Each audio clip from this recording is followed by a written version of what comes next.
1978 ආණ්ඩුක්‍රම ව්‍යවස්ථාව යටතේ ප්‍රධාන මැතිවරණ තුනක් පවත්වනවා. එකිනෙකට වෙනස් මැතිවරණ තුනක්. එතකොට ප්‍රධාන වශයෙන් අපේ රටේ ජනාධිපතිවරයා තෝරාපත් කර ගැනීම සඳහා ජනාධිපතිවරණයක්, පාර්ලිමේන්තු මන්ත්‍රීවරුන් තෝරාපත් කර ගැනීම සඳහා පාර්ලිමේන්තු මහමැතිවරණයක්, ඊට පස්සේ ඊට අමතරව ජනමත විචාරණය මහජනයාගේ මතය මැනීම සඳහා නීතියක් සම්පාදනය කිරීම සඳහා විශේෂ කටයුත්තක් සඳහා ජනමත විචාරණයක් පවත්වනවා. එතකොට මේක එකිනෙකට වෙනස් මැතිවරණ ක්‍රම තුනක්.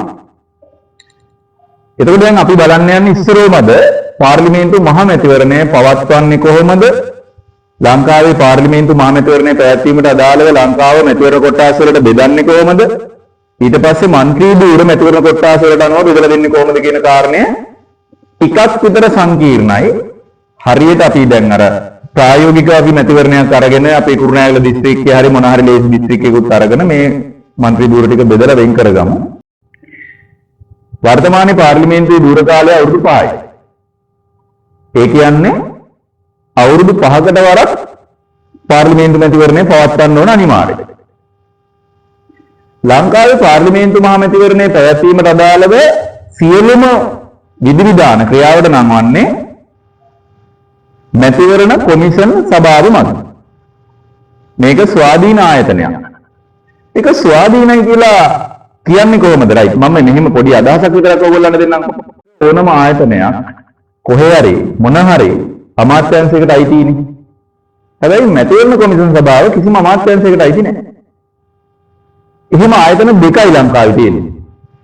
එකක් මැතිවරණ කොමිෂන් සභාව, අනිත් එක විගණකාධිපති දෙපාර්තමේන්තුව.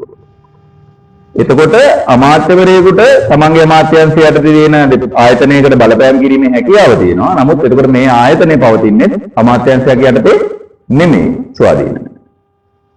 එතකොට මේ මැතිවරණ කොමිසමේ සමාජිකයින්ගේ මුල් ව්‍යවස්ථාවට අනුව සමාජිකයෝ 3 දෙනයි. දැන් පස්සේ ආණ්ඩු ව්‍යවස්ථාවට ගෙන ආපු සංශෝධන අනුව දැන් ආණ්ඩු මොනවාද මැතිවරණ කොමිසම සභාවේ මුළු සමාජික සංඛ්‍යාව 5 දෙනයි. ඒවත් මතක තියාගමු. මැතිවරණ කොමිසම සභාවේ සමාජික සංඛ්‍යාව 5 දෙනයි. ඒකෙන් එක්කෙනෙක් සභාපති විදිහට කටයුතු කරනවා. මේ ස්වාධීන ආයතනය තමයි ශ්‍රී ලංකා පාර්ලිමේන්තු මහ මැතිවරණය පැවැත්වීමේ සියලුම විධිවිධාන ටික සපයමින් මැතිවරණය පවත්වනවා. මැතිවරණ කොමිසම සභාවේ ඉන්න ඔය සමාජිකයින්ගේ වැටුප ඒකාබද්ධ අරමුදලට වැයබරක් විදිහට තමයි දක්වලා තියෙන්නේ. ඔයාලා දන්නවා ඒකාබද්ධ අරමුදලට වැයබරක් කියලා කියන්නේ මොකක්ද කියලා? අපි කතා කළ අධිකරණයේ ස්වාධීනත්වය ගැන කතා කරද්දී ශ්‍රේෂ්ඨාධිකරණයේ අභියාචනාධිකරණයේ විනිසුරුවරුන්ගේ වැටුප රජයේ ඒකාබද්ධ අරමුදලට වැයබරක් විදිහට දක්වලා තියෙනවා. ඒ කියන්නේ ඒකාබද්ධ අරමුදල කියන්නේ මොකද්ද? විශේෂිත කාර්යයක් සඳහා වෙන් නොකරන ලද්දා වූද ජනරජයේ සතු සියලුම අරමුදල් වල එකතුව ඒකාබද්ධ අරමුදල විදිහට හඳුන්වනවා.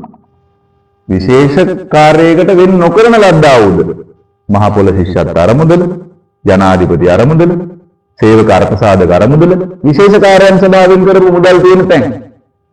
ඒව නැතේ ජනරජයේ සතු සියලුම අරමුදල් ඒකාබද්ධ අරමුදලට අයිති. ඒකාබද්ධ අරමුදලට වැයබරක් විදිහට සඳහන් වෙන්නේ මොකද්ද? වැයබරක් කියලා සඳහන් වෙන්නේ රජයේ වියදම්. හරි, රජයේ වියදම් මුදල් වර්ෂයක් තුල වියදම් කරන්න මුදල් බලය හිමි පාර්ලිමේන්තුව අවසර දෙන්න ඕනේ. රටක මූල්‍ය බලය තියෙන කාටද? ව්‍යවස්ථාදායකයට. ලංකාවේ නම් ව්‍යවස්ථාදායකය හඳුන්වන්නේ පාර්ලිමේන්තුව. එතකොට මුදල් වර්ෂයක් තුල රජයේ වියදම් කරන්න නම් පාර්ලිමේන්තුව විසර්ජන පනත් කෙටුම්පත හරහා අනුමැතිය දෙන්න ඕනේ. ඔයාලා විසර්ජන පනත් කෙටුම්පත කියන ලේසි නම අයවැය ලේඛනේ. අයවැය ලේඛනේ මගින් අනුමැතිය දෙන්න ඕනේ. රජයේ සේවකයින්ගේ වැටුප් ගෙවන්න, පාර හදන්න නේද? ඔයගොල්ලන්ට දෙන අස්වැසුම දෙන්න ඔය හැම එකකටම අයවැය මගින් මුදල් වෙන් කරන්න ඕනේ. හැබැයි මැතිවරණ කොමිසමේ සමාජිකයින්ගේ වැටුප් ගෙවන්න අයවැය ලේඛනේ මුදල් වෙන්නුනත් එකයි නැතත් එකයි. ජනාධිපතිවරයාගේ වැටුප් සහ දීමනා ගෙවන්න අයවැය ලේඛනේ මුදල් වෙන්නුනත් එකයි නැතත් එකයි. ඒව අනිවාර්යයෙන්ම ගෙවිය යුතුයමයි. ඒක නිසායි මම කිව්වේ ඒකාබද්ධ අරමුදලට වැයබරක් කියලා. ඔයාලට මම කියලා දුන්නා ඒකාබද්ධ අරමුදලේ මුදල් කියන්නේ මොනවද කියලා. ඒකාබද්ධ අරමුදල මුදල් හම්බෙන්නේ මං කිව්වේ දඩ, පොල්ලිය, විදේශ ආධාර ඔය හැම දෙයක්ම ඒකාබද්ධ අරමුදල තමයි ඉන්නේ. හරිනේ? right. පාර්ලිමේන්තුවේ වර්තමාන දූර කාලය කීයද? 5යි. අවුරුදු 5ක් ගියාට පස්සේ මැතිවරණ කොමිසම මගින් මැතිවරණය කැඳවනවා. ගැසට් කරලා පාර්ලිමේන්තු මැතිවරණයක් කැඳවනවා. අවුරුදු 5ක් යන්න කලින් පාර්ලිමේන්තු මැතිවරණයක් කැඳවන්න බැරිද? අවශ්‍යම අවස්ථාවක් නැද්ද? එහෙම ඉතිහාසෙ වෙලා නැද්ද? අවුරුදු 5ම යන්න ඕනේ. මොකද කියන්නේ? අවුරුදු 5ක් ගත වෙන්න කලින් පාර්ලිමේන්තු මැතිවරණයක් පවත්වන්න නම් මැතිවරණයක් කැඳවන්න ඕනනේ. කාටද බලය තියෙන්නේ? කතා කරන්න. අවුරුදු 5ක දූර කාලයේ යන්න කලින් පාර්ලිමේන්තු මැතිවරණයක් පවත්වන්න නම් පාර්ලිමේන්තුව විසිරවන්න ඕනේ. කාටද බලය තියෙන්නේ? ජනාධිපති. මුල් ව්‍යවස්ථාවට අනුව පාර්ලිමේන්තුවේ දූර කාලය මුල් ව්‍යවස්ථාවට අනුව ජේ.ආර්. ජයවර්ධන හදපු ව්‍යවස්ථාවට අනුව පාර්ලිමේන්තුවේ දූර කාලය කීයද? වසර 6යි. 2015 මෛත්‍රීපාල සිරිසේන යහපාලන ආණ්ඩුව යටතේ ආණ්ඩු ව්‍යවස්ථාවට සංශෝධනයක් ගේනවා. කීවෙනි සංශෝධනයද ගේන්නේ? 19 වෙනි සංශෝධනය. 19 වෙනි සංශෝධනයට අනුව දූර කාලයේ වසර කීයද? 5යි. දැන් අවුරුදු 5යි. මුල් ව්‍යවස්ථාවට අනුව ජනාධිපතිවරයාට පාර්ලිමේන්තුවේ විසිරවන්න නම් අලුත් පාර්ලිමේන්තුව රැස් වෙලා වසර කීයක් යනකම් ඉන්න ඕනේද? වසර 1යි. ඒ කියන්නේ පාර්ලිමේන්තු මැතිවරණයක් තියලා පාර්ලිමේන්තුවට මන්ත්‍රීවරු පත් කරගත්තට පස්සේ ජේ.ආර්. ජයවර්ධන මැතිතුමාට, රණසිංහ ප්‍රේමදාස මැතිතුමාට, ටී.බී. විජේතුංග මැතිතුමාට, චන්ද්‍රිකා බණ්ඩාරනායක මැතිතුමාට නේද? ඊට පස්සේ මහින්ද රාජපක්ෂ මැතිතුමාට පාර්ලිමේන්තුව විසිරවන්න නම් ඡන්දයක් තියලා පාර්ලිමේන්තුව රැස් වුණාට පස්සේ පළවෙනි පාර්ලිමේන්තුව රැස් වුණාට පස්සේ අවුරුද්දක් යනකම් ඉවසන් ඉන්නවා. අවුරුද්දකින් පස්සේ ඕනෑම අවස්ථාවක පාර්ලිමේන්තුව විසිරවන්න පුළුවන්. කාරණේ පැහැදිලි වෙන්න ඕනේ. මුල් ව්‍යවස්ථාවේම ජනාධිපතිට පාර්ලිමේන්තුව විසිරවන්න පුළුවන් දසුනේ කොච්චර කල් ගියාට පස්සේද? අවුරුද්දක් ගියාට පස්සේ. ඔය අවුරුද්දක් ගියාට පස්සේ පාර්ලිමේන්තුව විසිරවන්න පුළුවන් කියන එක 2015 19 වෙනි සංශෝධනය මගින් වෙනස් කළා. කොච්චර කාලයක් යනකම් බෑ කියලාද? අවුරුදු 4.5ක් යනකම් බෑ කියලා. වසර 4.5යි. ඔය 4.5 හරියට ගණන් කරගන්න බැරි වෙලද වන්දන්නේ නැහැ. මෛත්‍රීපාල සිරිසේන මැතිතුමා පාර්ලිමේන්තුව විසිරුවා. ශ්‍රේෂ්ඨාධිකරණය මගින් ඒ නියෝගය අහෝසි කළා. මගේ මතකයේ හැටියට 2018 නොවැම්බර් විතර ඔය වැඩේ වුණා. අවුරුදු 4.5 ගිහිල්ලා නැහැ. විසිරුවා. හැබැයි විසිරුනේ නැහැ. ව්‍යවස්ථාවට පිටින් කාටවත් කටයුතු කරන්න බැහැ. පස්සේ ආණ්ඩුක්‍රම ව්‍යවස්ථාවට ගෙන ආපු 20 වෙනි සංශෝධනය මගින් 20 වෙනි සංශෝධනය ගේන්නේ කාගේ යටතේද? දැන් ওই සංශෝධන ටික ආපස්සට මතක් කරමුකෝ ටිකක් අපිට ඕනන්නේ අන්තිම ටික. ඔයගොල්ලන්ට එක්සෑම් එකේදී ප්‍රශ්න අහන්නේ 13 වෙනි සංශෝධනය, 17 වෙනි සංශෝධනය, 18, 19, 20, 13 අපි වෙනම මතක තියාගන්න. මේක පළස්සවා ක්‍රමයකට නේද? අපි ඉස්සරහට කතා කරමු. ඔයාලට ආපස්සට සංශෝධන ටික මතක් කරගන්න, මතක තියාගන්න පුළුවන් පොඩි ට්‍රික්ස් එකක් කියන්නම්. දැන් ඉන්නේ කීවෙනි සංශෝධනයටද අපි?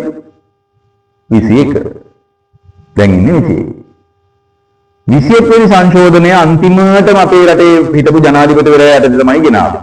දැන් ඉන්න ජනාධිපති නෙමෙයි අන්තිමටම හිටපු ජනාධිපති කවුද හිටියේ? රනිල් වික්‍රමසිංහ. දැන් ඔයා මේක මතක තියාගන්න ට්‍රික්ස් එක. මොකුත් හිතන්න එපා දේශපාලන. රාජපක්ෂවරු පාලන කටයුතු කරන කාලේ ගෙනාපු හැම සංශෝධනයක්ම ගෙනාවේ ජනාධිපතිගේ බලය වැඩි කරන්න. මෑත කාලීනව ගෙනාපු සංශෝධන ටික මතක තියාගන්න පොඩි ට්‍රික්ස් එකක්. බලයේ ඉන්නේ රාජපක්ෂ කෙනෙක් නම් එයා ගෙනාපු සංශෝධනය හරහා ජනාධිපතිගේ බලය මොකද උනේ? වැඩි වුණා, ඉහළ ගියා. බලයේ ඉන්නේ රාජපක්ෂ කෙනෙක් නෙවෙයි නම් ඒගොල්ලෝ ඉන්න කාලේ ගෙනාපු ආණ්ඩුක්‍රම සංශෝධන වලින් ජනාධිපතිගේ බලය පහළ ගියා. රයිට්? දැන් ඔයාගේ පේපර් එකකට අහනවා. අද පේපර් එකකටත් අහනවා.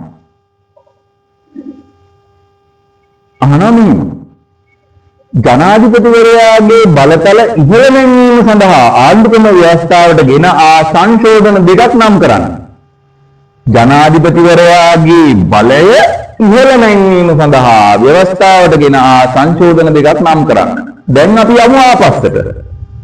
කොහොමද යන්න ඕනේ? රයිට්. අන්තිම සංශෝධනය 21. කවුද ජනාධිපති හිටියා කියලා කිව්වම?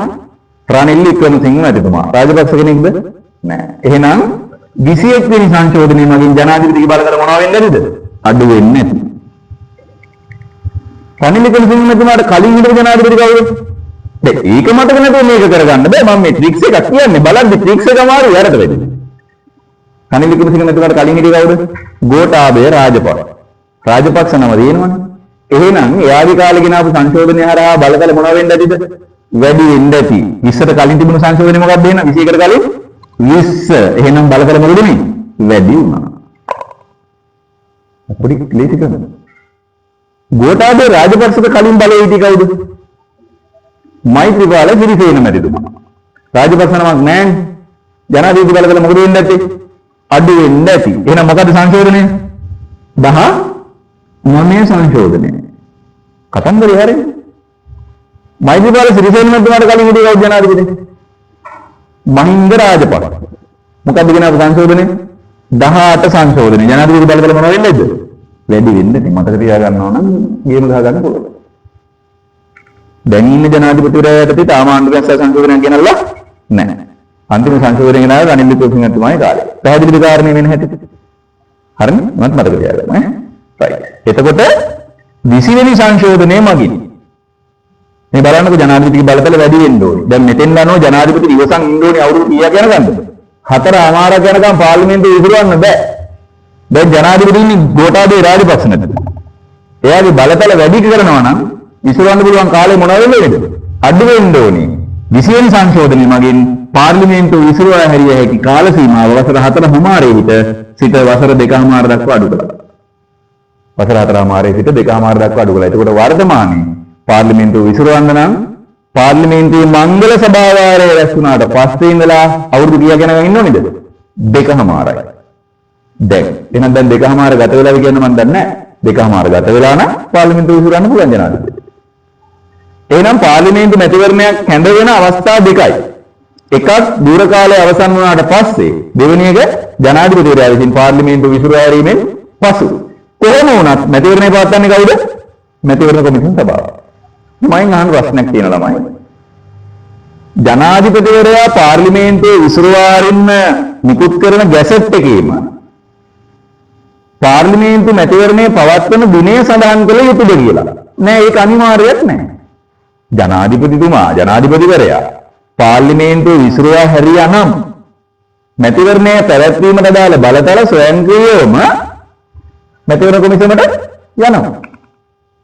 ස්වයංක්‍රීයව මැතිවරණ කොමිසමට යනවා. දැන් පොඩ්ඩක් මේක අර දේශපාලනයේ විදිහට හිතන කෙනෙක් හිතෙනවා නම් මට මේ විදිහට උත්තරයක් දෙන්න. රටක මූල්‍ය බලතල තියෙන කාටද? පාර්ලිමේන්තුවට. හරිද? හිතලා උත්තරයක් දෙන්න පාර්ලිමේන්තුවට. අපේ රටේ මූල්‍ය බලතල තියෙන පාර්ලිමේන්තුව. එතකොට මේ අවුරුද්දේ පාර්ලිමේන්තු මැතිවරණයක් පවත්වන්න අපි දෙසැම්බර් මාසේ සම්මත කරපු අයවැය ලේඛනයේ මුදල් වෙන් කළාද නැද්ද? මේ අවුරුද්දේ පාර්ලිමේන්තු මැතිවරණයක් පවත්වන්න මේ අවුරුද්දට අදාළව සම්මත කරපු අයවැය ලේඛනයේ දෙසැම්බර් මාසේ මුදල් වෙන් කරලා ලැබ දෙන්නේ නැද්ද? නැහැ. ඇයි අවුරුදු 5ක් ගිහිල්ලා නැහැ. මුදල් වෙන් වෙන්නේ 2029. හැබැයි අවුරුදු 1කමාරක් ගියාට පස්සේ මම ජනාධිපතිතුමාට පුළුවන් පාර්ලිමේන්තුව විසිරවන්න. ඒ කියන්නේ අපි උපකල්පනය කරමුකෝ මේ අවුරුදු විසිරවන්න පුළුවන් කියලා. දැන් පාර්ලිමේන්තුව විසිරවන ජනාධිපතිවරයාට ඡන්ද දෙනවා මාස 3ක් ඇතුළත. සල්ලිකෝ. මුදල් බලතල තියෙන පාර්ලිමේන්තුවට විසිරවන්නේ ජනාධිපතිතුමා නම් සල්ලි වෙන් කරලා නැත්තම් සල්ලිකෝ. අන්න එහෙම අවස්ථාවක පුළුවන් ජනාධිපතිවරයාට පාර්ලිමේන්තු මැතිවරණය සඳහා අදාළ මුදල් වෙන් කරන්න බලතල තියෙනවා. ලොකු බරපතල කතාවක් නෙවෙයි මේක. පාර්ලිමේන්තු මැතිවරණයක් සඳහා අයවැය ලේඛනයේ මගින් මුදල් වෙන් කිරීමක් සිදු කර නොමැති අවස්ථාවක මැතිවරණයක් කැඳවුවොත් ජනාධිපතිවරයාට පුළුවන් ඒ සඳහා මුදල් වෙන් කරලා දෙන්න. ඒක ජනාධිපතිවරයාට තියෙන බලතලය. හරි. ඔන්න කතන්දරේ මූලිකම කාරණා ටිකට අපි ආවා. මම ඊළඟට යන්නම් අපේ පාර්ලිමේන්තු මැතිවරණය පවත්වන ආකාරය පිළිබඳව කතා කරන්න. එක. ලෝකේ තියෙන ප්‍රධාන මැතිවරණ ක්‍රම දෙකක්. ජනප්‍රිය ප්‍රධාන මැතිවරණ ක්‍රම දෙකයි. දසුනි මොනවාද ජනප්‍රිය මැතිවරණ ක්‍රම දෙක ලෝකේ තියෙන්නේ? එකක් සරල බහුතර නියෝජන ක්‍රමය. ඡන්දෙ තිබ්බා වැඩිම ඡන්ද ගත්තගෙන නියෝජිතය විදිහට පත් වෙනවා. සරලයි. ABC කියලා තුන් දෙනෙක් ඡන්ද ඉල්ලනවා. A ඡන්ද 100යි, B ඡන්ද 50යි, C ඡන්ද 25යි. ඒ දින මෙච්චරයි. අපේ රටේ පාර්ලිමේන්තු මැතිවරණයේ පැවැත්වීම සඳහා භාවිතා කරන මැතිවරණ ක්‍රමය අපි හඳුන්වනවා සමානුපාතික නියෝජන ක්‍රමය කියලා. මොකද්ද මැතිවරණ ක්‍රමය? සමානුපාතික නියෝජන ක්‍රමය. අපේ රටේ සමානුපාතික නියෝජන ක්‍රමය ගොඩනගලා තියෙන්නේ අපේ රටටම ආවේනික විදිහට. සමානුපාතික නියෝජන ක්‍රමය හදද්දී රටවල් කීපයක තියෙන මැතිවරණ ක්‍රම ආදර්ශයට ගත්තා. එකක් තමයි ඕස්ට්‍රියාව. අනිත් එක තමයි ඉතාලිය. තව එකක් තමයි බෙල්ජියම. මේ රටවල් වල තියෙන මැතිවරණ ක්‍රමවල තියෙන ලක්ෂණ අරගෙන නේද? අපේ රටට ගැලපෙන විදිහට අපිටම ගැලපෙන ආවේනික විදිහට අපි මැතිවරණ ක්‍රමයක් හදාගත්තා. ඒක හඳුන්වනවා අපි සමානුපාතික නියෝජන ක්‍රමය කියලා. ලෝකේ සමානුපාතික නියෝජන ක්‍රම ආණ්ඩු ක්‍රමයෙන් ආණ්ඩු ක්‍රමයට යම් යම් වෙනස්කම් වලින් යුක්තයි. ඒකම ඉන්නේ නැහැ. සරල බෞද්ධ ක්‍රමය නම් සමානයි. වැඩිම ඡන්ද ඔයගොල්ලන්ගේ ගමේ මරණාධාර සමිතිය සභාපතිවරු ගන්න භාවිතා කරන ඡන්ද ක්‍රමය මොකද්ද? සරල බෞද්ධ නියෝජන ක්‍රමය. වැඩිම ඡන්ද ගත වෙන කතාව.